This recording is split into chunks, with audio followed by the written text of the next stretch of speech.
Hi, this is Robin Bernheim. Try this for a deep, dark secret.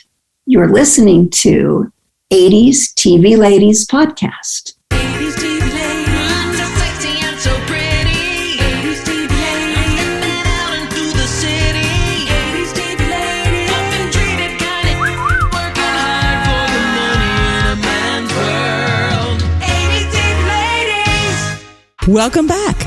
I'm Susan Lambert-Haddam. And I'm Sharon Johnson. You know what makes me happy? Talking about television in the 80s and cool ladies. Especially with the 90s TV babies. Today we have the 90s TV babies. Serita, Megan, and Sergio are going to come on the show and give us their perspective on Remington Steele, where being successful in your career if you were a woman in the 80s meant creating a fictitious male boss to take all the credit. I'm so excited to hear what our 90s TV babies think because they kind of surprisingly loved Scarecrow and Mrs. King. I know. I was really pleasantly surprised because I thought they were going to trash the show that I secretly loved when I was a child. I thought they would too. But they were very excited. So I'm really excited to hear what they think as well. I want to welcome to the podcast our 90s TV babies. We have Sergio Perez, Serita Fontanesi, and Megan Rubble. Hello, 90s TV babies. Hello. Hello. You guys are looking beautiful today on Zoom. Thank you. Look at my unmade bed. Someone thought I was a UT Austin college student this week, so Oh, nice. Wow. You're feeling good. All right. I am. I'm going to ride this high for a while. All right. I am super excited because we were just talking, Sharon and I, about what we thought you were going to think of this show. Oh. And now we don't really know. We just don't know. We're excited to hear your thoughts about Remington Steele. We are. So we're just going to hand it off to you guys. And I'd be very curious to hear. Well, so here's what we did. We had you guys watch 2 episodes. I can't even remember. Watched 3. 3 episodes. The pilot and 2 episodes. The pilot and 2 episodes. 1 in the first season, 1 in the second season. 1 in the second season. Okay, so you could meet Mildred Krebs. Okay, all right. So what'd you think? We were talking a little before we got on, and I think we're divided, actually. Whereas I feel like there's a spectrum. Yeah, that's a better way to say spectrum. it. There is a spectrum here. Yeah. Do tell. I'll start. Go, Serita. Full transparency. I did not finish all 3 episodes because I got bored and did not want to keep watching it. And that's my truth. And live it. Live that truth. You deserve it. Thank you. I will admit that makes me a little sad, but that's okay. Okay. You know, well, I really wanted to. Maybe I went in with too high of expectations. I don't know. Although I did really enjoy Scarecrow. So I don't know. Here we are. Here we are. So what bored you? The plot. So you watched the pilot episode, correct? I watched the pilot. I watched season 1, episode 21. Was that what it was? Mm-hmm. Yes. I started the season 2 episode. Okay. And you were out. But then I was out. I think mostly what it was is it's a very slow paced show for me personally. And I just was like, if they don't spit the words out, I'm going to lose it. Like everyone is just talking so slowly and we've been here for an hour and I still couldn't tell you who I was supposed to care about. So Interesting. All right. Okay. there you go. So I'll come in hot. That's coming. Yes. Spectrum. That is awesome in some ways, even though, again, I am also somewhat in my heart a little disappointed for... Yeah, Serita, you came in hot. But You came in 90 degrees, But 50% humidity. You're like an angle. I was like, yes, a right angle. Yeah. Absolutely. Harsh. Well, and so you guys, like for Scarecrow, you guys, 2 of you got together. The ones that are in LA got together. Did you guys do the same thing this time? No, because you couldn't, because everybody's so busy now, right? So, and then everybody watched it separately. Okay, so did you watch it alone on your computer? Serita? Watched it on my TV. You watch it on your TV like a real girl. I turned on the Google. The Amazon Fire Stick. Okay, all right. the Amazon Prime. All right, Megan. Okay, so I'm the in between. So I'll come in with my dislikes and then transition into my likes. I liked it more as I went on. I will probably go back and watch more of season 2. I don't really have a desire to watch more of season 1 necessarily. I struggle just from like the angle of what we're talking about here. I struggled with the fact that we had this like empowered female lead, but I cared way more about him. I was way more interested in what was going on with him. And I mean, part of that just might be like Pierce Brosnan's a really charming guy and a really fantastic actor. I kept thinking the whole time, I was like, I don't remember Pierce Brosnan being this skinny. And the like half Armenian in me like fully took over and was like, he needs food. Like, this man needs to eat something. Someone give him a sandwich. Someone help him.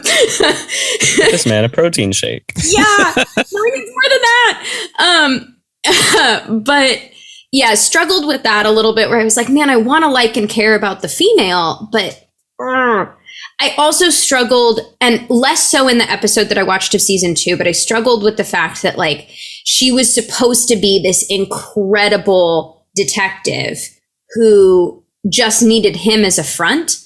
And then in many ways, he's equal to her. And they balance each other really well, which is also a pro. Like I enjoyed watching their relationship develop because of that. But it was sort of like, she does need him. So the episode with her mom, I was like, oh, she does not know what to do. Like, she has no clue what's going on. How did she become this good? I don't believe it because of what I'm watching. Way less so in what I've watched of season 2. They seem to have either corrected their error or the actress got more comfortable. Whatever it was, like she seemed a lot more adept at her job, which made me feel better. Yeah, I agree with Serita a little bit. It's a little slow moving and a little bit like, wait, was I just not paying attention enough? Did I miss that detail? Or are we just throwing details in that I wasn't ever going to pick up on?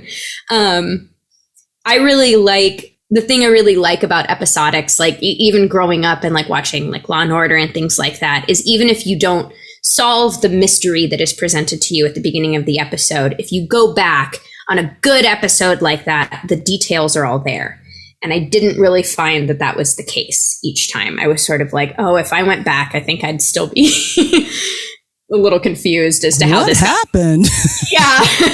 I'm glad she figured it out. I'm glad he figured it out, but I still have not figured this out. Positives though, I really enjoyed their relationship. Listen, that season 2 episode, when she looks at him and is like, basically like, if you ask, I'll have sex with you. And he goes, I'm not going to ask. I was like, yes, yes. We love a man who's really into you and is like, this is not the appropriate time. I'm going to set this boundary and take care of you and put you to bed. Love you. Goodbye. Love that. Also, like, for all of the writing issues I had with how like the plot came together, a lot of the banter is really great. I watched the season 2 one more recently, so it's more fresh in my mind, but like loved the references to It Happened One Night and Casablanca and the way they like cinematically worked those in. That was super fun. I just truly love that Beverly Garland is everyone's mother. I want Beverly Garland to also be my mother. But yeah, so I struggled a little bit with it, but I think had I not been looking at it from the lens of like this show where I'm trying to look at like, is this a feminist show? I might have enjoyed it a little more, but because I would have been more invested in him though, if I'm being totally honest, and his story and his growth. All right. And Sergio? All right.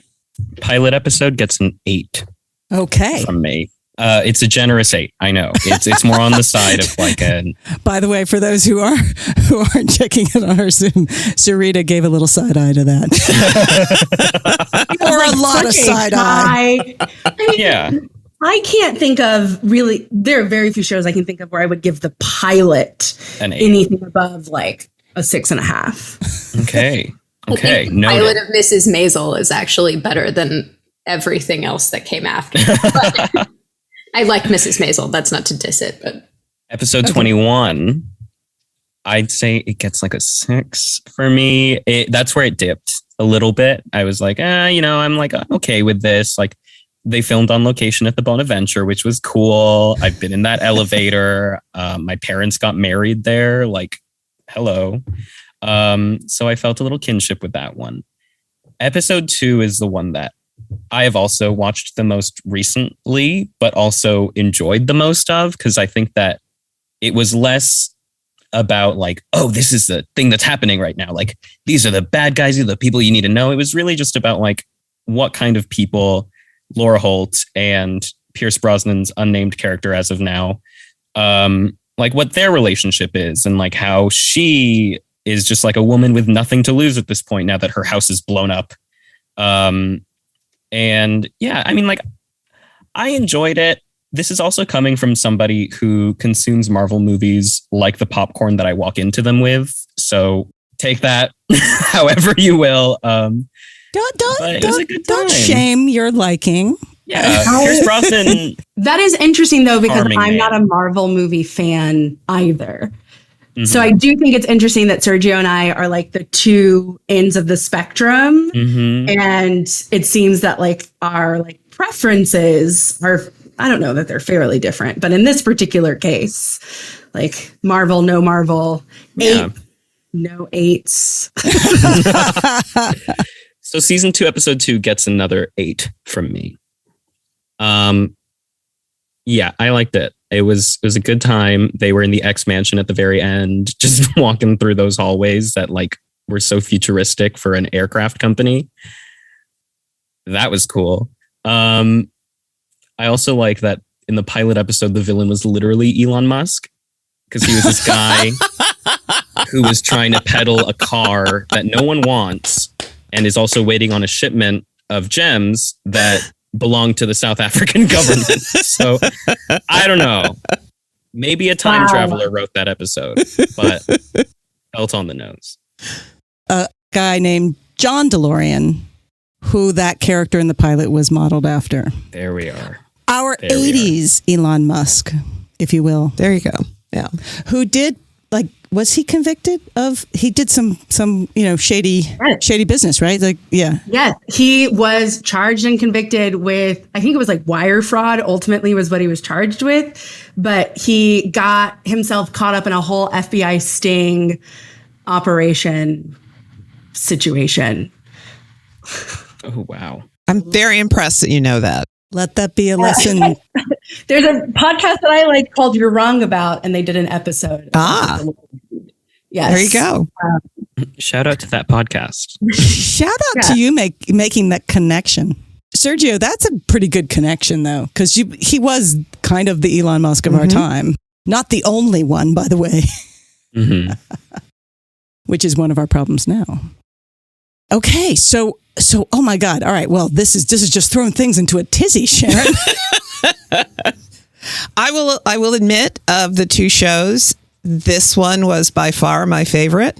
I far preferred Remington Steele and watched Remington Steele as it aired. I did not watch Scarecrow and Mrs. King. I was aware of it because it was easy to be aware of everything that was on television back then. But for whatever reason, scheduling conflicts or whatever, I did not watch it. But this show I watched every episode. I'm sure I made a point to be available to watch because I love the two of them together.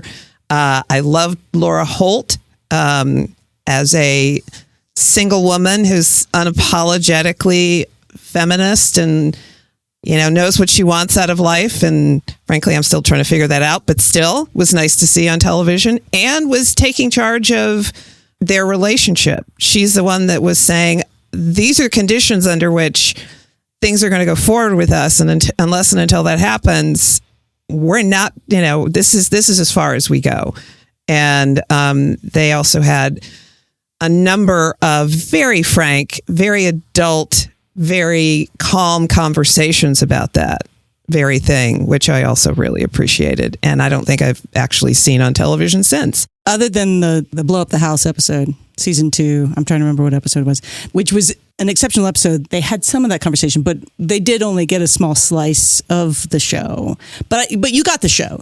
Those episodes do represent the show, I think, very well. Yeah, I was going to say their relationship to me, I was surprised, actually. Because the pilot obviously like sets up the intrigue more than it does like what their relationship will become. But like I was surprised by how it wasn't just like a romantic or even a will they won't they. Like I was shocked to get into season 2 and say that they already were to some extent. And I was like, wow, that's bold. Okay, cool. But yeah, to see kind of like a relationship with give and take, and having them suss things out, and not in a soap opera way, in a like, we're gonna go get my cat. Like, you're cute, but let's go get my cat way. You know, that was still fun and playful and still kept, but also was like healthy. I hesitate to say only because I've only watched a couple episodes, so I don't want to call something healthy that could have had some very toxic elements to it. I mean, maybe that's my toxic trait, is I was just like, I, again, need to know if I need to care about these people. And I'm not getting like, ooh, like, yeah, I'm not getting the will they, won't they, the back and forth, the tension. There's no like Grey's Anatomy, like McDream, like you wanted more soap opera. Yeah, you know. Interesting. And I think that's fine. That's the struggle with that, right? Is that, and we're kind of having that struggle now, is like, how do we have drama, but not portray problematic relationships on television too? Mm-hmm. I think because we didn't get the like melodramatic love affair, I was ready to be like, okay, fine. This isn't a show about two characters falling in love in the midst of a thin plot, right? Like we all know that type of show. So then I was like, okay, so like we're going to really get into like the PI detective stuff, and like this is going to be more like a procedural, and that doesn't happen either. So then I just sort of felt like I don't know what kind of show you're trying to give me. So I am like, and you felt confused and lost. Yes, and not in like a fun way. Yeah, like, not a fun way. Just in like, oh God, like either I need this to swing even just a little bit in one way or the other, so then I could feel more grounded in what I was watching. And I think that was then made even bigger by the slower pace. And I think, Megan, you were the one who said like there were times where it was like, did I just miss the moment that would explain this moment? Or did they just not give me a backstory and I'm supposed to just ride with it? I was asking too many questions, per usual. I think that was And for me, when that sort of thing happens to me when I'm watching something, it's an indication of how unengaged I am. Because if I'm thinking too much about those things, I'm not going on the ride, whatever the ride is. So clearly that's what was happening, I think, with you with regarding when you were watching the show, which is what it is. It's, it's perfectly fine.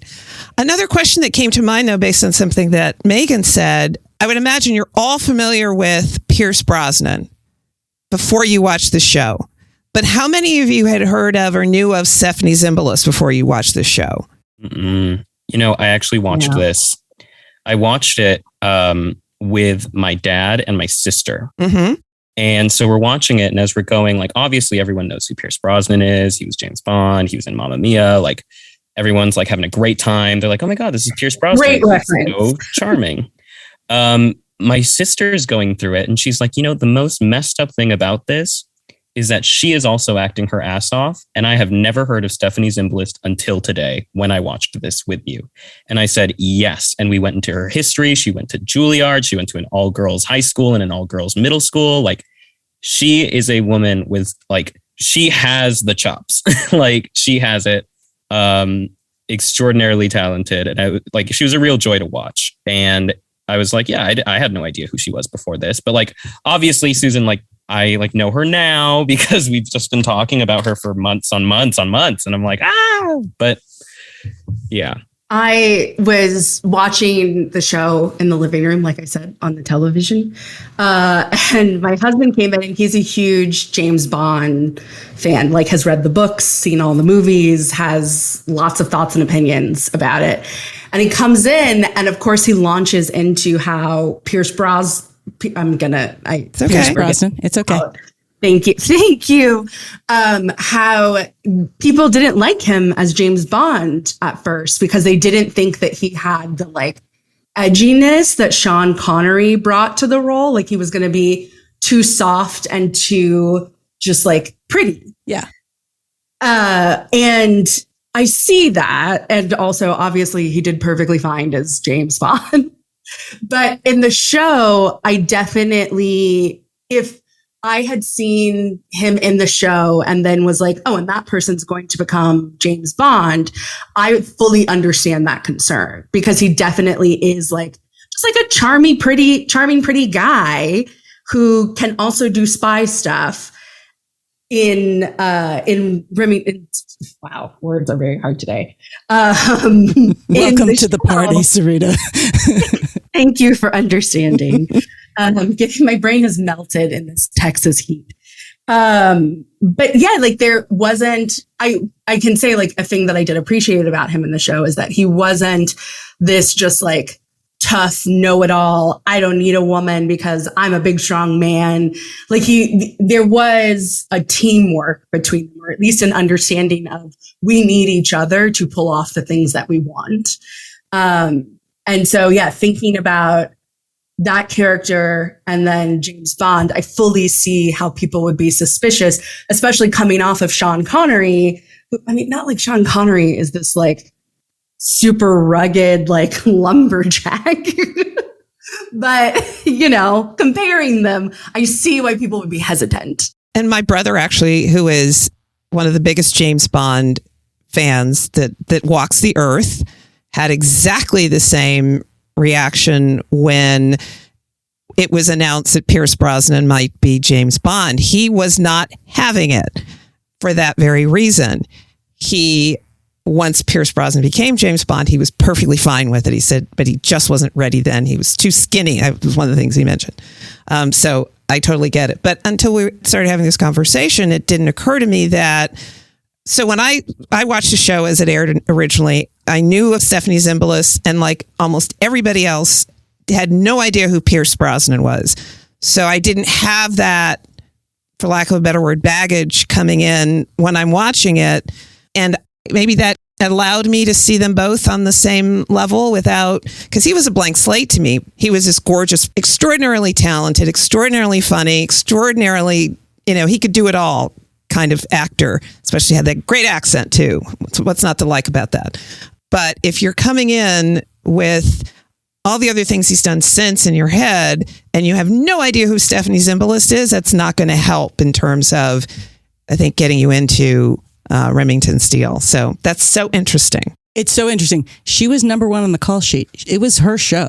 She got to decide whether she fought for Pierce Brosnan. Like they were listening to her because she was known. She was the star of that show. Disrespect to women. She was known. Just constantly advocating out here for others and then never getting. Not getting the return on investment. Well, and what's interesting is, so we have interviewed Stephanie Zimbalist and one of the writers from the show. And Stephanie talked at the time as well about difficulties between them, right? There's this like weird, like, did they get along? Did they not get along? There's a little bit of that that was during the show and post show. And basically they're like, yeah, we get along. We were both in our 20s. We were both on a TV show that was shooting 16 hours. And we both had very strong ideas about what our art was. So we also didn't always get along, but that was because we were fighting for what we believed in, not because we hated each other. We liked working together and we respected each other, but it didn't mean that we were always on this, oh yeah, this should be done with. And I think in particular, after season 1, Stephanie Zimbalist was like, hey, by the way, this is supposed to be my show. This is supposed to be about Laura Holt being a great detective maybe we can get back to the premise of the show. And was really pretty insistent. And I think you see when they start listening in season 2. And I think season 2 and season 3 benefit from that. Female writers start coming onto the show. From what everybody says, Michael Gleason, adorable, adorable, adorable. One of the first female writers on the show, Robin Bernheim, actually talked about how supportive he was, but still was like, oh yeah, he was supportive because when I was being shut out by the other guys in the room, he would take me aside and go, all right, listen, Cookie, you don't listen to them. You're a great writer. And she's like, it was great. I felt great because he was supporting me, us to the side, but he was still calling me Cookie. And so she's like, it didn't, like at the time, I was just happy to be in the room, right? But then you're also realizing, oh, they're all going off to lunch and I'm not invited. Again, the voices in the room, right? Not having a lot of room to advocate for the voices on screen. And again, this show was really groundbreaking for me, like because of the Laura Holt character, because of that opening saga cell at the beginning of season 1, which goes away. They don't do it again. It gets weirder and weirder, the opening of the show, the title sequence. But that opening with her, like, you know, try this, with her beautiful voice and that long, like, oh, it's a mystery and da-da-da. And it's great. And you're like, she's explaining the show and she's in charge. And then the very last line of it, which I still don't know why they do it. She goes, I don't even know his real name. And you're like, it's always bugged me. Because you're like, you're a detective, lady. You just spent like the last 10 lines telling us what a great detective you are. Maybe detect something. Why don't you figure out what his real name is?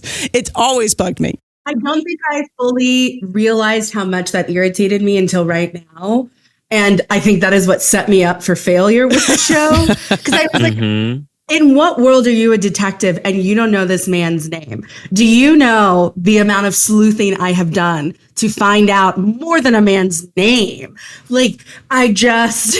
To her credit, this is pre-Google, pre-internet. So you had to get some phone books. She could have gone to the library. Okay. But you're supposed to be a PI and your job is detecting. You know, I'm a little stressed that you can't find this man's name. I 1000% agree, but I also, that season 2 opener is strange. And I missed the lady film noir. Like, it was like the reverse of a film noir, right? Where she is the detective and she's like, he walked into my life. And then he walks in and is the mysterious femme fatale. And I'm like, I'm into this. I like this opening. I agree with you about the line. That's a little silly because then also at the very last moment, it makes it about him in a way where it's like, we get it. You ask him his name like every episode. Why am I don't need this here too. But yeah, that season 2 opening credits thing, I was like, why are we at a movie theater? What's going on? What's happening? Watching clips of, yeah, we've talked about that because I also adore it in some way, even though it's absurd and ridiculous and doesn't make absolutely any sense. Like, so somebody put some clips together of you guys fighting crime because they were filming you, and then you went into a movie theater with some popcorn and just the two of you watched these. Brilliant. Which also, you're not very good detectives if people were able to get footage of you being a detective. Like, it's 80s TV That was such an insanity. 80s TV insanity. as someone who, I'm a big fan of the show Psych. Obviously not an 80s show. But so like, I am willing to suspend a lot of disbelief and like typical structure for something that I enjoy. But yeah, I was just like, it doesn't feel like you're good at this. It doesn't feel like you even like each other that much, but maybe a lot. I just... Serita needs to know where she stands. Just tell me where to stand. See, the thing for me about the pilot is that they were like, she was jumping through hoops to be like, yeah, Mr. Steele's out and he's not going to be here. We just have to make his presence feel known.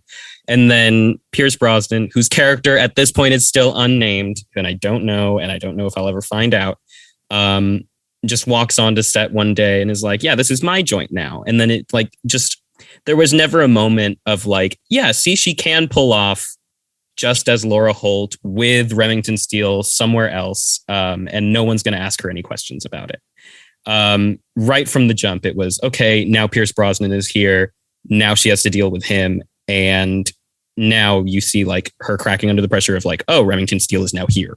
Like, I would like to have seen a little bit more of her running her own business with Remington Steele still a mystery. The original concept for the show by Robert Butler was just the female detective who created a fake boss so she could be a female detective.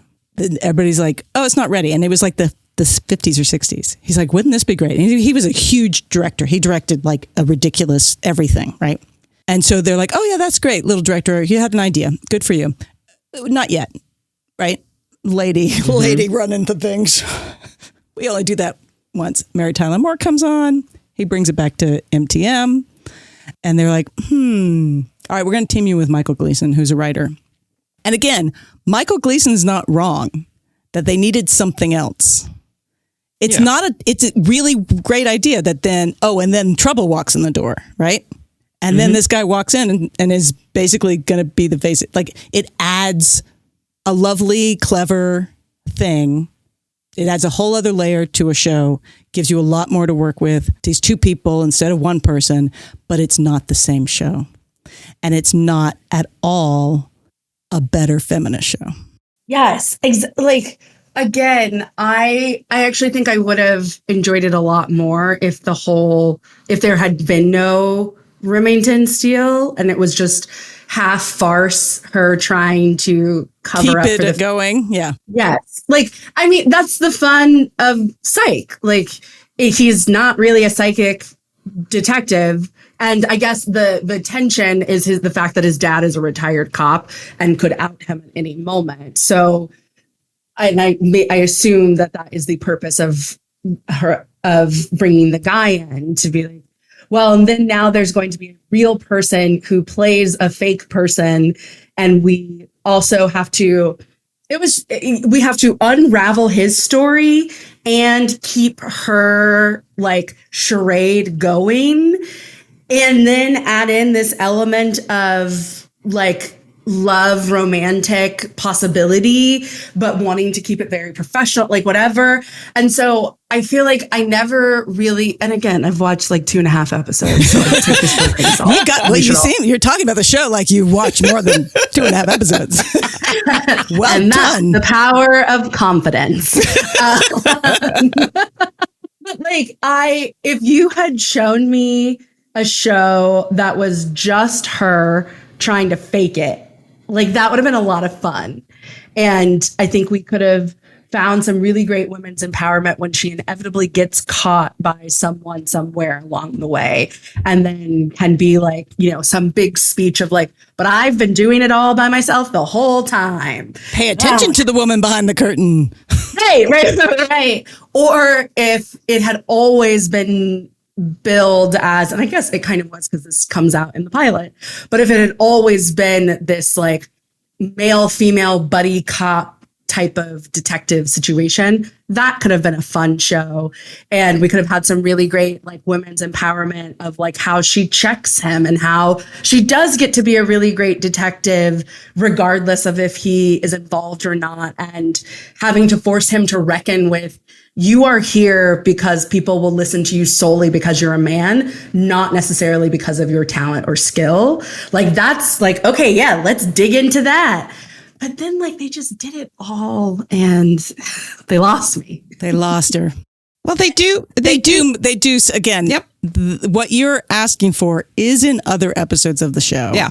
And they do speak to Mildred Krebs spends 2 seasons thinking that the guy playing Remington Steele is the boss, and she keeps going, you're not the boss. And she's like, you have to listen to me.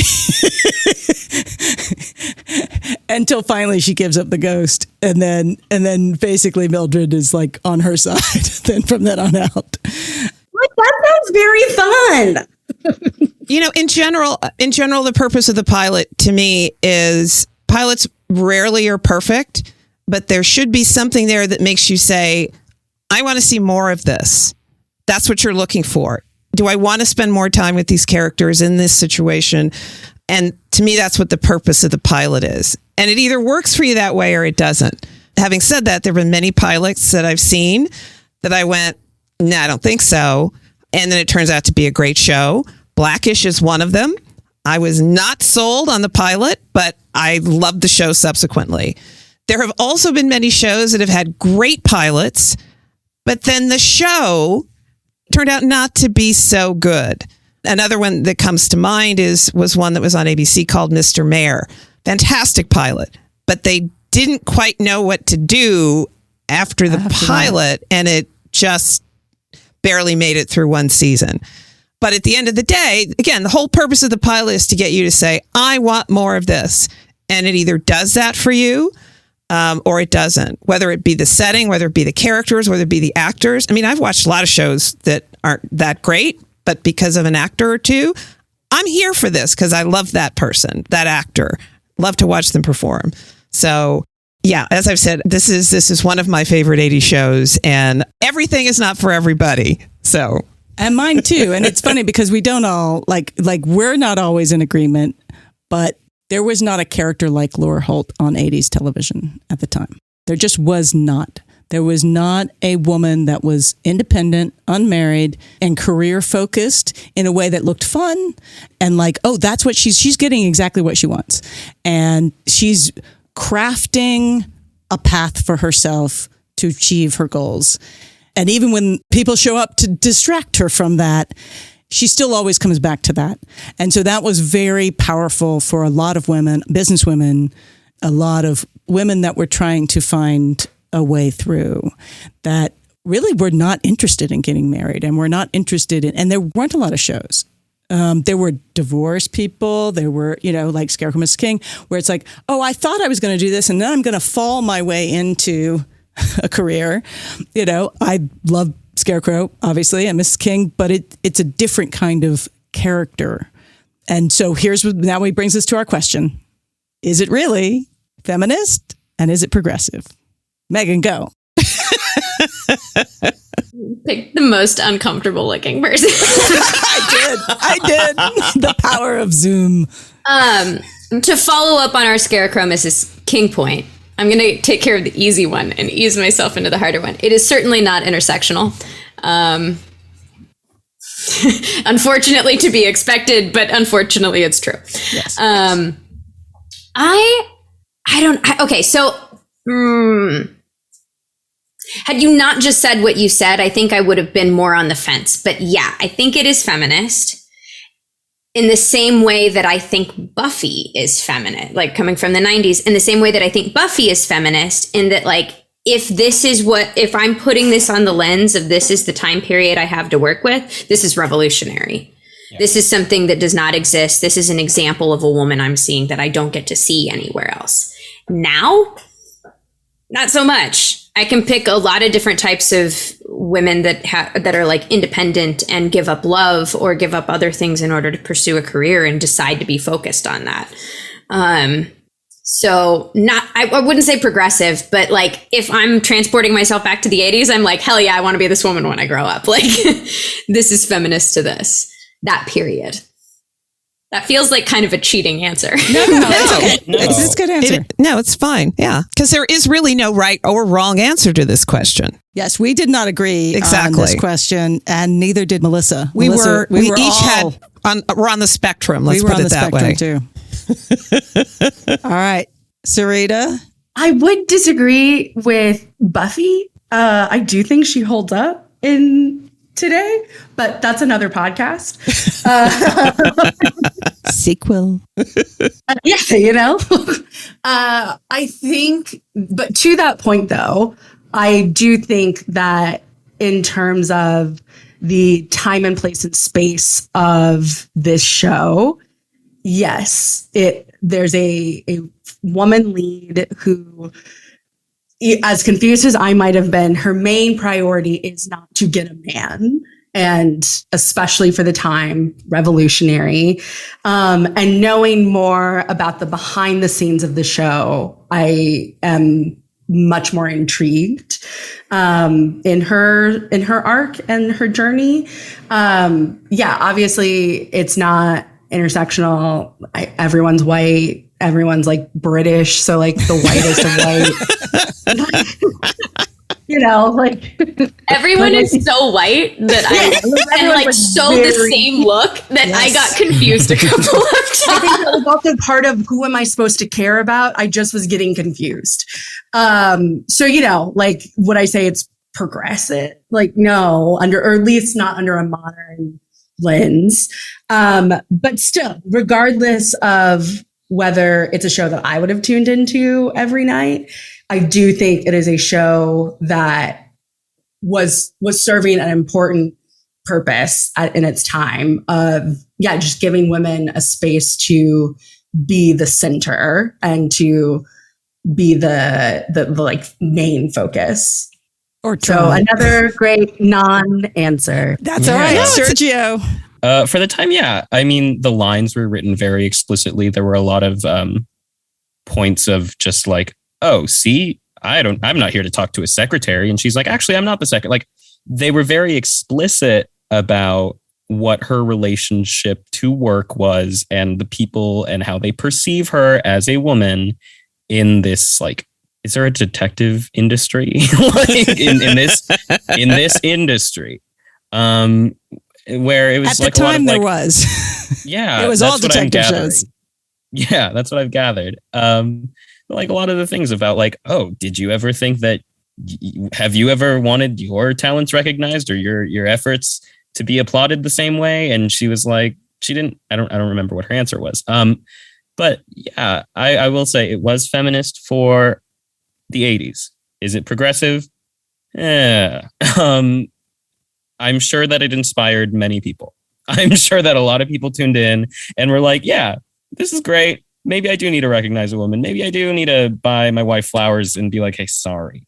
But like, yeah, I mean, I'm flatlining here. I'm flatlining here. Okay, we're going to... So, Sharon, do you remember what our answer was when we did this? Oh, yeah. Yeah. I said definitely. Melissa said no. Melissa jumped up to say no. And Susan was smack dab in the middle. Because the character is feminist. The show is not. Yes. That there is it is. Perfect. Like, that's where it challenges itself. And you can't get through it. The director and the creator, Robert Buckler and Michael Gleason, who, again, from everything I've read, are just absolutely like beautiful, wonderful people. They're both passed away. But they're doing the DVD commentary, and there's a line, and in my head, where Gleason's like, yeah, it's weird. It's like this show is about identity. And it's like he just realized it. Oh, yeah, like he comes in and kind of takes over her identity. And they just figured it out while they were watching the show for the DVD commentaries put out in 2012 or whatever it was, 2009. I yearn to be that head empty every moment of my life. And yet they were so smart. They were so smart about everything else. It just never occurred to them that it was about her because identity. why would it? Why Their would it? identity has never been challenged. Because it was more about ever. being clever and being funny and being smart and being, interesting, because wouldn't it be interesting to put a woman in this situation and then have her go, hey, guess what? I'm running the show, but you can't tell. Wouldn't that be interesting? It was so telling. And Susan, and Sharon also, I'm sure this is something that y'all can really speak to, but this is where it becomes like wildly, aggressively obvious. Like, we have to have different people in the room.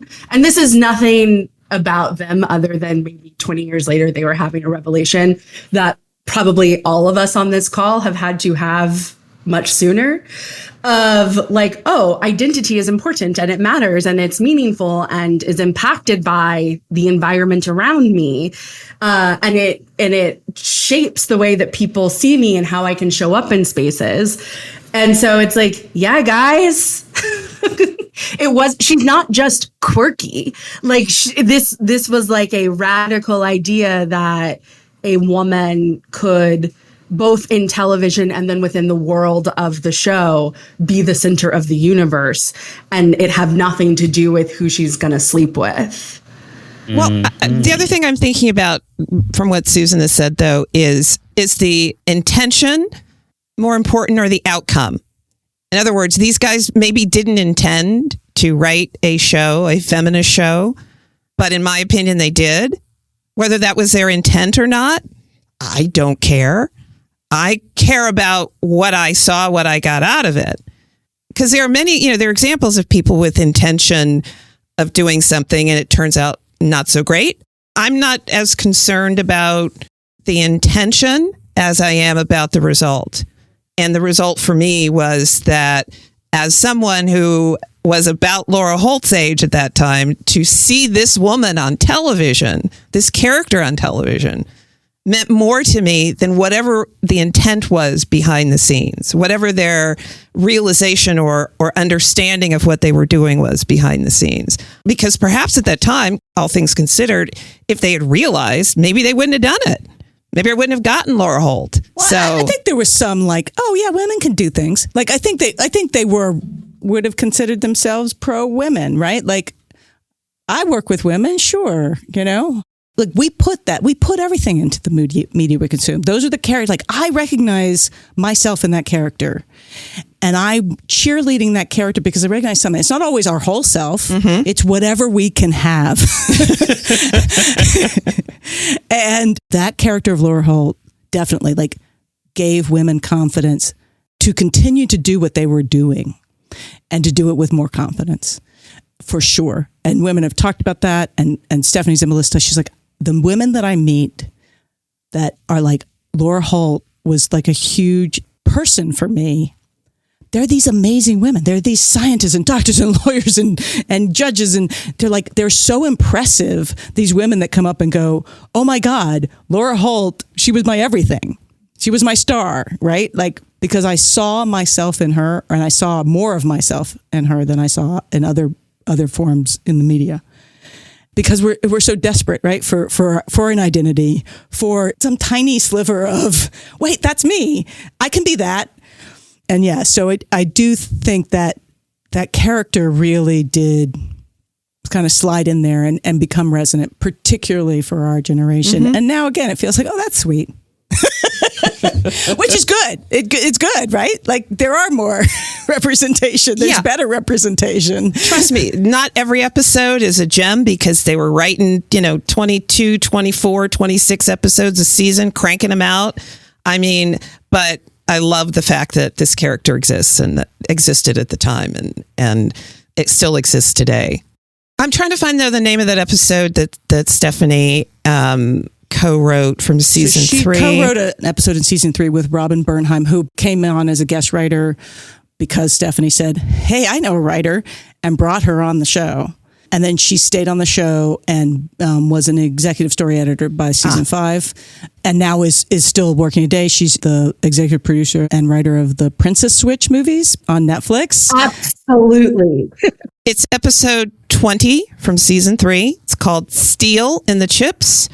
And the brief description is Laura and Steele get involved in the search for the inventor of a no-calorie cookie and his only batch of prototypes. Guest stars include Gina Davis and Jean Smart. It is by far my favorite episode. If you are so inclined, I would highly recommend that you can find that episode and give it a look. It's different in a lot of ways. It's pretty much slapstick. It's goofy. Season 3, what was the episode again? It's called Steele in the Chips. Season 3, episode 20. It's a fun episode. So for what it's worth. Not a requirement, but just if you're so inclined. Yeah. So anyway. All right. So you guys know the Princess Switch movies. Oh, yeah. Yes. With Ms. Vanessa Hudgens playing like triplet roles, right? Or not triplets, but like identical people. Top tier holiday content. Yes. Well, we asked her whether there was going to be a 4. But you'll have to listen to the podcast on whether there will be. Don't do that to us. Don't do that to us. No. Sergio, I'm so glad that these movies could be our Venn diagram. Yes. There you go. Yes. The Princess Switch. Yes. Marvel here. But here. Princess There it Switch is. Princess Switch. brings Bring people together. And there we have to leave it. I think we have to wrap it up. Perfect. Oh my God. I love you guys so much. This has been so much fun. Serita, Megan, Sergio. Good to see you all. Good to see you. I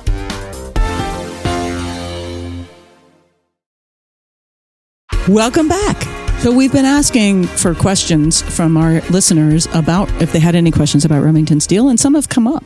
And so I was like, well, I'm going to email Robin Bernheim and find out what she has to say about some of these questions. So one of the questions we got is for season 5, and it's a question that we had as well. Can you share insight of the idea about bringing in the Tony Roselli character, or the evolution of how that character in the love triangle evolved for season 5? So there are a couple questions we got about that.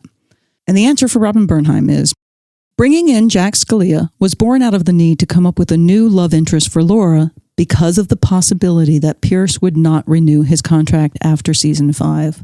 The thought was to bring in someone who was very different from Remington. I distinctly remember Michael Gleason saying that Remington was champagne while Tony Roselli was beer.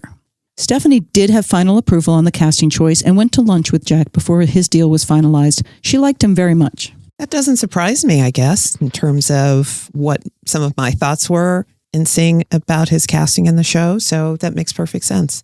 It seems like an impossible mission in some ways in retrospect. Well, I have to agree with that. I mean, I understand the impulse amongst the producers on the show to try to figure out a way to continue the show if, as expected, Pierce were to leave. But I don't know. I think for me as a viewer, I find it hard to imagine that it would have been satisfying to me. And then what do you do with the title of the show, for goodness sake? The success of the show seemingly was built on the chemistry of the two leads and this back and forth. It worked in Cheers, when Diane left and they brought in Christy Alley. But the difference was in Cheers, by the time Shelley Long left, Sam and Diane had been over for a long time.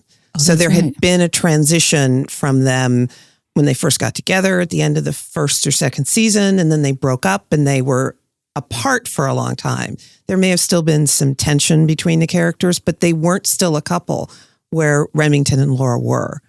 And that's one of the reasons why I think it probably wouldn't have worked, at least for me as a viewer. Well, I think at that point, you're just trying to get your show back on the air, right? Sure. You're just like, wait, we can have this back. Okay, what do you need? Well, of course, it's so hard to get a television show on the air. You have it on the air. You want to do everything you can to keep it. I completely understand. I just don't know for this show to continue without one of the leads because of the relationship between the two lead characters on it. I think the challenge is that we had spent so many years basically knowing what Laura wanted. And it wasn't beer. Yep, exactly. I would have loved that they continue on with the show with just her. Oh, it turns out and then you could bring in the Jack Scalias. You can bring in whoever, and she can basically be the young Murder, She Wrote. Yeah, that seems to me would have been, for lack of a better word, easier. They would have needed to just to throw it out there too. And there would have been so much nostalgia. You'd be heartbroken because they weren't together. Well, of course. But he was out there somewhere as a possibility. And he gives her his blessing, and the clients all know, and the private investigator world knows that Remington Steele has full confidence in her while he's off on some long-term assignment somewhere. And anyway, this is off the top of my head, but that would make more sense to me than trying to bring in some other guy. We're trying to do season 6 of Remington Steele. Don't mind us. But he could be more like Charlie from Charlie's Angels. Exactly. He could phone it in. He could have, again, told the private eye world that because she's so good, the name of the agency is now Steele and Hart. He's perfectly fine with that. Steele and Hart. I like that. I watched that show. Yeah, so she's going to run the it. second banana on the... You got to start somewhere. That's true. Got to start somewhere. That's the 80s. That's what they kept telling us. Exactly. With the idea that someday he says, I'm not doing this anymore. It's now the Holt agency. Go for it, Laura. You can. Holt. But so it wasn't Hart. Different okay, show. we like it yes, anyway. The Holt Agency. I get the whole. I'm like, wait, that sounds great. Wait, We that can make sounded it the lesbians. Hart Be and Mrs. Holt. Hart and Laura Holt They get divorced. Oh, people wouldn't like that. No, not Stephanie at all. Powers and Stephanie Zimbalist. would be pretty That's hot. pretty great. Well, too many Stephanies. That would probably be too difficult for people to keep track of. Too many Stephanies. There's always that problem. Too many Stephanies. Anyway, sadly, not everyone is looking at things correctly. Yeah, in that's my right. They opinion. should really check with us. Exactly. I say that all the time because there are so many things people forget to check with me and then disaster ensues. Only they would check with me first. So our final question for Robin is something that's come up several times from our listeners. We wanted to know if she thought that the show would have built or evolved the character of Laura Holt differently had women been the lead creatives and writers on the show. And here's what she said. Interesting question. And first, I have to say, I do believe there are men who write really well for women and women who write really well for men. A good writer is a good writer, and Michael Gleason was one of the best and made Laura Holt one of the best female characters of the day. Second, there was a lead creative who was female, and that was Stephanie. Her opinions and tastes did shape and polish the character of Laura and her relationship with Remington, and I don't think it's fair to dismiss her input. But I do think male writers and producers of the day put a far greater value on a woman's appearance than women writers and producers would, and they accepted glamour as a given. I was thinking that it's actually very significant that the episode Stephanie and I wrote centered around finding the holy grail of dieting. A cookie with no calories. There's a multi-dimensional story to explore about a woman's struggle to look good. I don't know if a male writer would have seen that, but Michael did, and he gets a lot of credit for it. I think that's a great answer. Yeah, I think so too. You know, I would agree with it. I think as we've learned, hair and what women are wearing is still a factor today. In ways it's not for men. In ways it's not for men. And so is aging, right? We accept men aging much easier than we accept women aging and women looking their age. Oh, it's terrible. Have you seen the cover of Allure with Jennifer Aniston in like this really like front cover, barely wearing anything? It's the kind of thing that makes me crazy. And she's so like airbrushed and everything. It's just like, really? Chris Evans was named People's Sexiest Man Alive. Fine. I mean, it's fine. But whenever you see men on the covers of these magazines, they're always fully dressed. Yeah. And then when you see women like Jennifer Aniston on the covers of these magazines, they tend not to be fully dressed. It's terrible. Even just comparing Vanity Fair does this Hollywood issue every year. And every year when it's all men on the cover, they're all in tuxedos. They've got 2 or 3 layers of clothes on. And then the next year where it's women, they're all in lingerie or something. It's maddening. Yeah. Totally. It's absolutely maddening. So I'm looking at the photos of, just for research purposes of Chris Evans on Sexiest Man Alive. Well, me too then. Yeah. He's wearing a t-shirt and jeans and then a jacket. Ew. And there's nothing wrong with that. Ooh, he's a good looking guy. Yeah, that's perfectly fine. I know, but but why does he were- get to be t-shirt and scruffy and she doesn't? It's like, Exactly. really? That's the sexiest man alive? Exactly. I know a lot of sexier men. We don't have to diss Chris Evans just I love Chris Evans. I'm not making any is he? sort of comment Captain- about whether he is or isn't. I'm just saying. But if you go back and look at all the covers, I don't Yes. think any of those covers feature a guy with his shirt off or, in bathing attire or some other form of undress. Whereas if it had been the sexiest woman alive, that's exactly what you would get. Yes. All right. We want to shout out to our listeners who are reaching out to us. Thank you so much. Doc Deb 56 on Apple Podcasts. Thank you for your 5-star rating and review. And on YouTube, I want a special shout out to Alfonso from Madrid, who wrote in to praise Stephanie Zimbalist for her work on stage and in Remington Steele in our comments. Via email, we had a comment from Kate, who is loving the podcast. Hearing about Scarecrow and Mrs. King along with Remington Steele brings her back to her childhood. She hopes we will cover Designing Women and Kate and Allie. All right, it's on the list now. Kate, thank you for listening, everybody, and please send us your feedback. With the new year, we're starting a new segment called the 80s TV Ladies Salute, where we recognize some of the fabulous television ladies and people of the 80s who we recently lost. Our goal at 80s TV Ladies is to celebrate and highlight the history and accomplishments of women in television. So we salute the following 80s TV ladies in memoriam. Barbara Walters, an icon of television and news from the 70s and 80s. She became a co-host of the Today Show in 1974, the first woman to hold such a title on an American news program. And she continued to be a pioneer in broadcasting for women and the first female co-anchor of a networked evening news show. These were huge in the 80s. It doesn't really resonate the same way. That's what everyone tuned into to find out what was happening on a national level, was the evening news.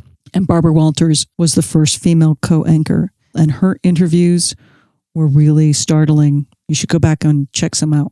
We also lost Kirstie Alley, probably best known for playing Rebecca on Cheers, as well as for the Look Who's Talking movies. Her iconic role in Cheers, I think, will always live as one of the best comedic performances by an actress on TV.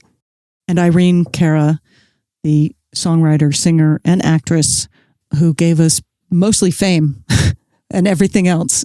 But it was fame that I just first knew of her. She was Coco in the Yes. movie. Yeah. But she also sang the song. Mm-hmm. And won an Academy Award for that song. Yep. A prolific writer, wrote a lot of stuff. She wrote the Flashdance. Yes. What a feeling. Next, we have Carol Cook. She was an actress who starred in television in the 60s, was a protege of Lucille Ball from The Lucy Show and Here's Lucy, and guested on just about everything else in the 70s and 80s, including 4 episodes of Dynasty, 2 of Murder, She Wrote, and 5 Cagney and Lacey's. And I want to shout out Sonia Eddy. She started as a stage actress and transitioned to television in the 90s, working on shows like The Drew Carey Show and Murphy Brown, and she did 543 episodes of General Hospital. That's a lot of episodes. It certainly is. Next, we have Helen Slayton Hughes. She's another theater actress who became a big TV character actress in her 60s and 70s. She's best known for playing Ethel Beavers in Parks and Recreation and Marion Coatsworth Hay on an episode of The West Wing where they make up an award called the Francis Scott Key to appease her. Because she's coming in hot to the West Wing. That's it. I want to shout out Dorothy Tristan and Diane McBain, who worked a lot in the 80s television and television in general. And you can find out more about them on our website. And last but certainly not least, we have a couple of honorary 80s TV ladies, a couple of men we'd like to shout out. First, Adam Rich, who was one of the stars of 8 is Enough, and Earl Bowen, who's a huge actor from the 80s and 90s, guested on just about everything in the 80s, including Murder, She Wrote and 227. He did a season of It's a Living. He was a big voice actor for animation and video games, from Kim Possible to World of Warcraft to Baldur's Gate and Icewind Dale. I included those because those are games I've played. Ooh. Baldur's Gate. I said that correctly? Baldur's Gate, yeah. Yeah. I think all of them, the people we've mentioned, made a contribution to television, not just in the 80s, but before and after. And it's good to have an opportunity to give them a little bit of a shout out. And remember them. Yes.